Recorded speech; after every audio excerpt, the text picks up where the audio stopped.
Oh my gosh, when she said that, I was like, I screamed. What? I was like, Tammy, no.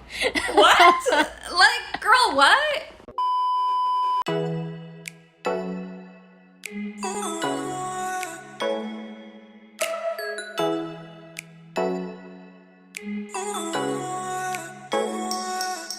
Hey, we are Julie and Kelly. This is Here to Find Love. We're going to be diving into the Bachelor in Paradise 2021 recap for Season 7, Episode 8. We are going to analyze the dating trends, the psychology of what's happening with the couples, so stay tuned for the entire episode as we dissect some of these themes. So first off, we are going to talk about the man of the hour. It is Brendan and Pieper, and we are so happy that they went home. We really want to focus this recap on the other couples on the beach, since me and Kelly are going to do like our own standalone episode to really talk about like his shitty gameplay, his problematic behavior. But we're very happy that the energy was reciprocated for them last night. I'm happy that Joe said something. I don't love that like the girls had to corral around them to like lead that confrontation, but I don't think Brendan would have like treated them with respect just based on how he was talking about Maurissa. But Kelly, what did you think about the episode? Yeah, I hated listening to Brendan talk about the women on the beach. It was like he had this like misogynist like explosion. I don't know what happened. I mean, I guess it was all his always vein was in popping. there. Did you see that? Yeah, I guess it was like always in there, like that kind of like misogyny or this like hatred toward women. I guess it was always there, but it really came out in this like point of conflict. And you know, Julie, you always say that you know you can really like judge people. You really get the truth of who someone is when you see them in conflict and you see what they're like when they're in these moments. And you can see that Brendan, in moments of conflict, all of a sudden he's just like completely trashing these women, even women he has nothing to do with. He was like, you know, disrespecting Maurissa, but the things that he was saying, like disgruntled women, or Demi is a character, or Deandra has no prospects, Natasha has zero chances of connecting with anyone on the beach. Like, oh my gosh, what are you doing? Why are you randomly trashing all of these women? Like, what is going on here? I really believe this, that you see who the person is, like, after a long car trip, like, in a holiday, at a fight, like, when they're really going through tensions in their life where they can't put up a front and all of the sides of their personality are being expressed. Like, that's when you really get to know them, and Brendan had a really good edit. He got away with a lot of really slimy behavior, and as soon as he was cornered and backed into, like, you know, a corner, he was really showing, yeah, I'm not that nice. I'm not the best kind of guy. I'm not what people really think that I am. I really didn't like how he doubled down on Natasha. It just goes to show that, you know, he was never a nice guy. He like put on a nice front, but you know, the amount of things, the amount of like just like heinous things that came out of his mouth in that, you know, whatever 15-minute segment was just, it was so telling of how he actually thinks about people and how he actually thinks about women. And specifically, I think the thing that stuck out to me about it is I can't help but feel like the way he was talking about Natasha and Deandra, for that matter, was very different from the way he was talking about someone like Demi. Demi he called a character, versus Deandra and Natasha, he was talking about like their desirability, right? He was talking about like, oh, no one would want them. They have no prospects. You know, just like playing into this narrative that something about them is inherently undesirable. And I think it's hard to read that in any other way than trying to make it seem like dark-skinned women are less likely to have people who want to date them, that dark-skinned women are less desirable. And that to me is just really upsetting. It's just really upsetting to see him play into that narrative, perpetuate that narrative, and uplift that narrative. Kelly, that's such an excellent point. And I think you fully hit that on the head, that there was a lot of anti-Blackness that was playing out on the show. For Brendan to double down on that and for him to continue to just kind of make it about her desirability and kind of throw Deandra into the mix, like she's mad because she doesn't have any prospects. That's such a small fraction of their personality and what they bring to the table. So it just says a lot about how he views women. Yeah, I completely agree. And also, like, it just, like, factually wasn't true. Deandra had, like, two men arguing over her, and she just threw them both to the side. Natasha probably would have had prospects if she wasn't spending all of her time on Brendan for the first 5 weeks of the show. And I think specifically, I've seen a lot of people on the internet talking about the colorism of this situation, and we'll link some links down below. We'll link some people who have been having conversations about colorism on The Bachelor, but colorism essentially just refers to the belief or the kind of systematically like perpetuated and upheld belief that privileges people with lighter skin over and above people with darker skin. And so people with lighter skin are considered inherently more valuable and desirable and just more good than people with darker skin. And as a result of the colorism, people with darker skin are discriminated against. And we definitely know that colorism exists in America. Obviously, it's deeply tied to racism and the history of enslaving Black people. But we know that it persists today. We know that research shows that colorism is tied to so many things like pay gaps for people with darker skin, fewer job prospects, medical racism. The list goes on. There's so many ways that colorism shows up in people's lives. And I was disappointed, honestly, in even the show for uplifting this whole storyline, of, you know, white guy like tricks and manipulates a Black woman and then later like utterly disrespects and discards her in favor of a lighter skinned woman. Like that whole storyline to me, like kind of hate it. I don't know how much the producers were involved in kind of structuring this and making this into like a storyline on the show, but to me it just it operates under the assumption that it makes sense why Brendan would like Pieper over Natasha. It makes sense why Natasha would have no prospects. And that's that idea that it just makes sense, that's colorism, right?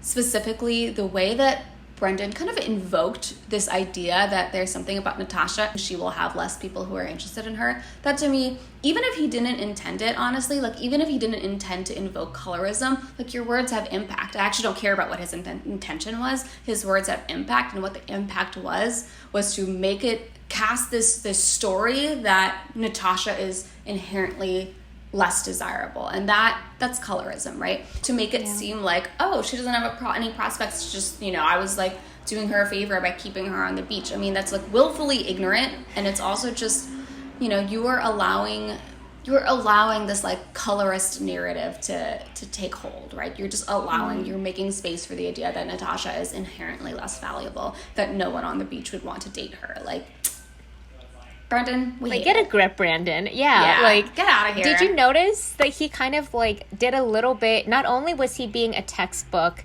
like just really showing what colorism was, he was gaslighting a little bit more when he was like, I never lied to anyone, I just withheld information.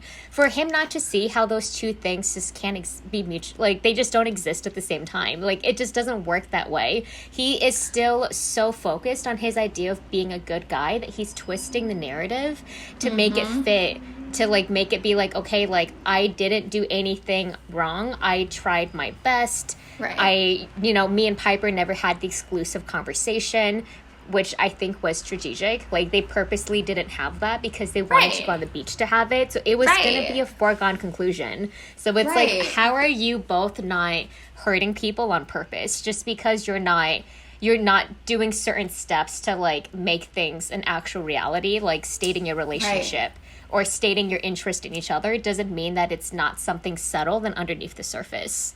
Yeah, absolutely. And the thing that actually just came to mind is, as I was thinking more about this, like, whole storyline, if the girl that Brendan had tricked along the way was Demi, I don't think he would have said what he said, which is that no one would like Demi. Demi is, like, nobody would be interested in Demi. I don't think he would have said that about Demi. I think he said it specifically about Natasha because he thought he could get away with it. He said it about Natasha because he thought... 100%. Well, it's true. Like, people don't like girls like her. And it's like, what do you mean, Brendan? What do you mean by that? What do you mean? Dissect it, Brandon. Say it out loud, Brendan. Tell us, Brandon. So, I love that we're just like, I love that you're naming that because that's so true. Like, no one was able to really pinpoint it last night. Brandon talked circles around it, but we see his character. It came out last night. I am very disappointed in the producers for airing that type of narrative. Maybe this is the way that they're trying to make like amends to showing this on TV, just knowing that like they showcase like this white man basically like disrespecting two black women on the beach in service of like a lighter skinned woman. It was really, not okay. Yeah. Hey y'all, Kelly here, editor Kelly. I was just re-listening to our conversation and I thought it would be important for me to hop on and make a quick clarification or distinction. We have been talking about colorism on this season of The Bachelor in Paradise, and we were specifically talking about it in the context of Brendan, Pieper, and Natasha's dynamic, Pieper being a lighter-skinned black woman and Natasha being a darker-skinned black woman. Colorism typically refers to the privileging of lighter-skinned people as better and more desirable than darker-skinned people in the context of the same racial group. And so that was definitely at play in the storyline that was being weaved between Brendan, Pieper, and Natasha. Then also separately from that, in the latest episode of Bachelor in Paradise, what Brendan was doing by like making just these general comments about these different black women, Natasha, Deandra, at that point, like saying that, just making it seem like all these different black women are undesirable. Like at that point, it's just like, that's not colorism, that's just racism, honestly. It's just anti-blackness.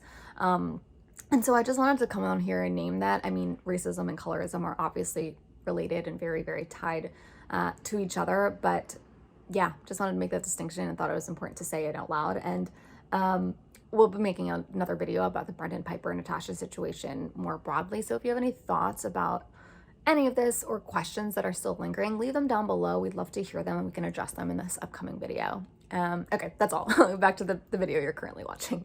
We'll go ahead and link some more resources down below. We'll link down below some other people who watch The Bachelor, other Bachelor accounts who have had lots of great commentary on the issue of colorism and racism on The Bachelor. We'll link it all down below so you can read more if you want to learn more about what's kind of going on. But yeah, I think it's important to talk about this, and it's so important to bring it up and call it out when we see it. And we definitely saw it last night. Mm-hmm. All over TV. Yeah. Yeah. Mm-hmm. All right, let's go ahead and move on to the next couple because I'm so over the Brendan shit. Me too. Me too. So this was something that came up during Tia and Blake's date. It was the idea of soulmates. Mm-hmm. I love this. And I just want to get on my soapbox for a second because I really love musing about this stuff. There's this really fantastical unknown element that I think is really fun to meditate over.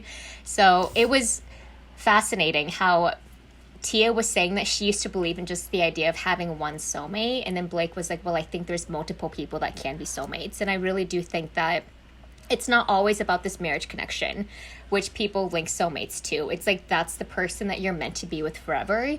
Sometimes I really do think a soulmate can be a person that just brings you to the next level with like your healing or with the parts of you that you need to develop further so that you can attract a partner that can meet you at a higher place. And when you think about it that way, it just mellows out dating a lot more. It's not high stakes. It's a part of your journey. The person in front of you is not just like a distraction on the way for you to meet your person. I think that's a lot of the problem with dating now. I don't want to see this person in front of me because I'm waiting for the person that's really going to fit my list. They're really going to match me energetically on every level, so they disregard what the person can bring them or teach them. So that's my idea about soulmates. I think it's really beautiful to think about it. I think it's a fun concept to muse over, but I don't think there should be as much potency around this has to be my person. I feel like it's much more beautiful to see people as like, I can really learn about myself through them because they're functioning as a mirror and a teacher for me in some way. And then that really puts presence back into the connection. What do you think about soulmates, Kelly? I'm dying to know. That was really beautifully said. Like, I think that people have the sense that, soulmates are such a fun concept. I think everyone loves the idea of someone who they're meant to be with. But I really, really love, and I think it's so beautiful the way that you said this idea that, you can have lots of different types of soulmates, right? Maybe you'll have a person that you are going to spend the rest of your life with, sure, maybe. But also there's other people who will enter your life who are going to be important and meaningful, and your soulmates in some sense too, right? Your soulmates in the sense that your souls like are coming together for a purpose and for a reason, and that you're going to join each other in this like phase of your life, this like period of your life, whether that's a day, 3 weeks, 3 months, 3 years, and then go set your separate ways. But you're soulmates in the sense that your souls are coming together to do something, right? To learn something. And so I think that that's really beautifully said. And I think that, people can have lots of different soulmates in that sense, and people can have lots of different people in their life who are there for a reason, and who, whose souls are going to grow together and learn together and nurture each other. And that's a really beautiful way of thinking about it. And I also really like what, I can't remember if it was Tia who said it or Blake who said it, but I really like what they were saying about the idea that even when you're trying to think about the kind of like long-term, the person that you could be with for the rest of your life, right? Whatever you want to call it, whether that's soulmate or something else. There are so many people that any of us could be with for the rest of our lives. I don't necessarily think that there's just one person out there for me who's definitely like my perfect match, and like everyone else is like kind of like an okay match, right? I don't really think that. I think there's so many people out there who could be a perfect, whatever match for me, and who could be compatible with me, and who, could love me fully, and who I could love fully. There's so many people out there like that, and it's just about like, which one am I going to encounter at the right time, and which one do I want to take the journey with, right? Who am I going to decide to commit to and take the journey with, and who's going to decide to commit to me and take the journey with me? And that's really what it's more about, rather than trying to find the one. It's like, and then moving everyone else out of the way, like right. It's not like there is actually one. You're just trying to pick one of many, right? So yeah, I love that. And it really also goes into like, this is why I feel like when you find a relationship that works, it's a really beautiful thing, because it's not just chemistry, it's the right timing. It's you being there and vibing with the person at that level, and being like, yes, I choose to commit to you, but I not only choose to commit to you, but I'm making a choice to choose you every single day. And that practicality is very... People typically don't find it very sexy. That's when the honeymoon stage might go away. That's when passionate love might burn to compassionate love. But I find that to be one of the most exciting parts about like entering a commitment with someone. It's being like, okay, we're going to grow together. We're going to like figure this out. We're going to choose each other. I really, really, I love what you said about soulmates, and just the idea of, you're right. There's not just one for everyone out there, and it's really important to just meet everyone on your journey and really take them and consider them as like a fully formed being, and appreciate who they are when they're in your life. Yeah, I love that. I really love that a lot. I'm curious what you all think, y'all who are watching. Like, what do y'all think about soulmates? Do you think that there's just one soulmate for everyone, or can you have more than one soulmate? Leave your thoughts down below. Tell us what you think. We would love to keep this conversation going. I'm always so curious to hear what people think about this topic. Agreed. It's the next couple that we will be analyzing will be Tammy and Thomas. Ugh, painful to watch. Painful on her birthday. Just so many levels of pain that were just like, I was just cringing. I was embarrassed. I was just hoping that she was going to get a cake at the end. She got a cupcake. On her limo ride home. But I want to hear, Kelly, what you thought about how that played out, because I know that you have some really good thoughts about the words that she was throwing out on the beach to him. I mean, when she was sitting there on the bed with him, and she was like explaining that she like still really liked him, and she was like saying all these things, and she goes like, "You're my best friend." Oh my gosh, when she said that, I was like, I screamed. What? I was like, Tammy, no. What? Like, girl, what? He's your best friend? Like, I know. How is that? Okay.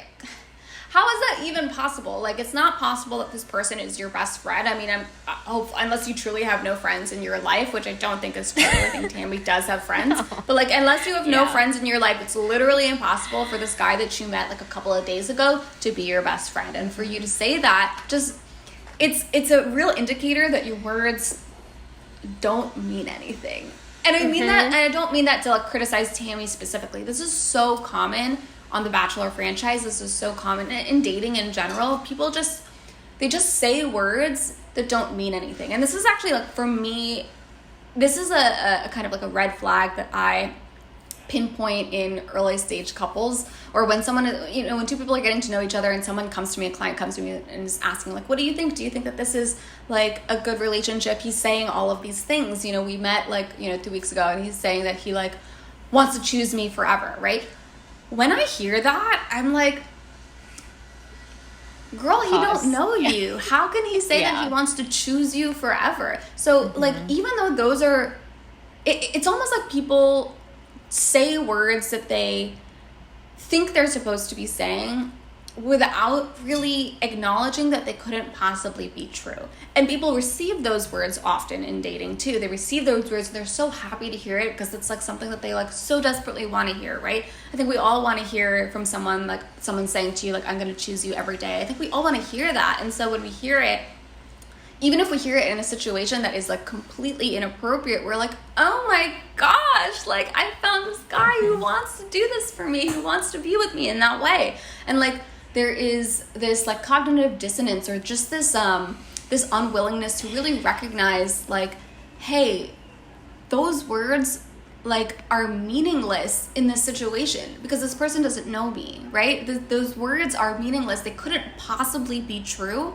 And so for this person to say those words, what that actually says is that their words don't mean anything, right? What it is actually saying when someone says words like that to you, those like powerful types of words so early in a relationship, what that often means is that they will just say words even if without actually attaching meaning to those words. The meaning of those words is not present in the situation. And so what we're actually learning is that, oh, this person will just say anything, right? And like not actually, the meaning behind those words are not actually going to be there. And so this isn't to say that saying you're my best friend is bad, or saying that I want to choose you every day.